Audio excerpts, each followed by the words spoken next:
Okay, I wanted to talk about something really quick. You are only as good as your weakest link in cooking. And by that, I mean it's really important if you want to improve at cooking to identify what it is you are the worst at, okay? That might be knife skills. That might be you have no idea how to work a skillet or a frying pan.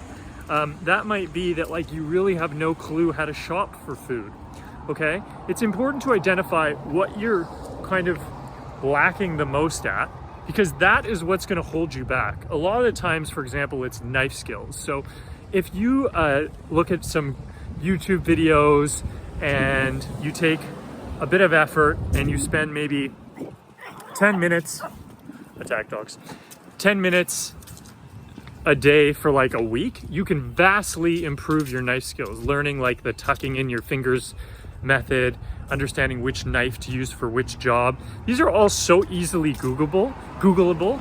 And when you understand and you can slice carrots thinly, or you can slice fennel thinly so that when you put it in a salad, it's thin and it's not chunky.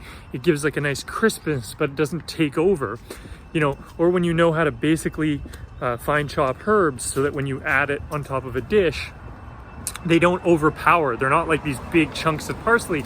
It's this beautiful little kind of showering of parsley leaves, or when you fold that parsley into butter with a little bit of finely chopped garlic, it spreads the flavor more evenly. So like, for example, knife skills, like if you don't even know how to hold a knife, you're gonna be held back by a basic couple skills that you can honestly, anyone can learn within, I would say, 10 minutes a night for a week, okay?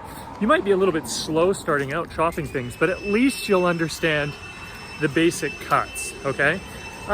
You know, a lot of the times, like when you think about something like, we're blowing leaves here, it's autumn. When you think about something as simple as baking, like baking's really, really easy, baking any savory food. Baking desserts is like a whole science. That's about following recipes. But like when you bake savory food, like tray baked salmon or baked chicken with vegetables, like it's really hard to screw up. You basically put the stuff on a pan, put it in an oven at 375, follow how much time you need to cook it, and you're done, right? So like that's not something that's ever gonna hold you back, okay? But understanding how to do something like knife skills is something that is. Another thing that holds people back, and I'll finish by saying this, is equipment, okay? A lot of times when people say they don't really know how to cook or they suck at cooking, they just are missing like some basic equipment. Like a perfect example is when you're making an omelet, okay?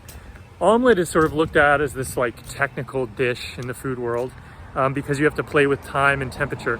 But at the end of the day, if you give a regular chef a good silicone spatula and a good non-stick pan, they're gonna have a better shot at making an omelet than if you gave somebody a really bad pan and a wooden spoon, right? So like having a non-stick spatula makes a huge difference to making an omelet, right?